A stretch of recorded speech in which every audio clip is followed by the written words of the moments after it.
കേരള യുക്തിവാദി സംഘം കൊല്ലം ജില്ലാ സമ്മേളനം നടത്തി. കടപ്പാക്കടയിലാണ് സമ്മേളനം നടന്നത്. കേരള യുക്തിവാദി സംഘം കൊല്ലം ജില്ലാ സമ്മേളനം കടപ്പാക്കട സ്പോർട്സ് ക്ലബ്ബ് ഹാളിൽ നടത്തി. സംസ്ഥാന പ്രസിഡന്റ് ഗംഗൻ അരീക്കോട് സമ്മേളനം ഉദ്ഘാടനം ചെയ്തു.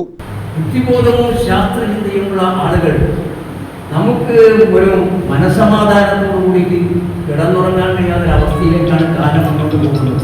അരയിൽ ഒളിപ്പിച്ച തോക്കുമായി റോന്തിച്ചിട്ടുന്ന ഫാസിസ്റ്റ് ഭീകരതയെ നാം തിരിച്ചറിയുന്നില്ലെങ്കിൽ, അതിനെതിരായിട്ട് വലിയ കവചം തീർക്കുന്നില്ലെങ്കിൽ നമ്മുടെ ഇവിടെയുള്ള ജീവിതം ജീവിതാഭാസമായിട്ട് മാറും. സച്ചിദാനന്ദൻ പറഞ്ഞതുപോലെ പാണന്റെ കുലം വെച്ച് കഴിഞ്ഞാൽ പാട്ട് പിന്നെ ആരും പാടുമെന്ന സച്ചിദാനന്ദന്റെ കവിതയിലെ വാചകം നമ്മളെയൊക്കെ തന്നെ ഇരുത്തി ചിന്തിക്കണം. സംസ്ഥാന സെക്രട്ടറി സന്തോഷ് മാനവും അധ്യക്ഷത വഹിച്ചു. ജില്ലാ ജോയിന്റ് സെക്രട്ടറി ബിനുകുമാർ സ്വാഗതം പറഞ്ഞു. ജില്ലാ സെക്രട്ടറി സുധീശങ്കരൻ റിപ്പോർട്ട് അവതരിപ്പിച്ചു. സംസ്ഥാന ജനറൽ സെക്രട്ടറി ടി.ആർ. ശക്തിധരൻ, സംസ്ഥാന സെക്രട്ടറി ഷൂർനാട് ഗോപൻ, സംസ്ഥാന ട്രഷറർ ഉണ്ണികൃഷ്ണൻ, സംസ്ഥാന കമ്മിറ്റി അംഗം ത്രേസ്യ എം. ജോൺ തുടങ്ങിയവർ പങ്കെടുത്തു.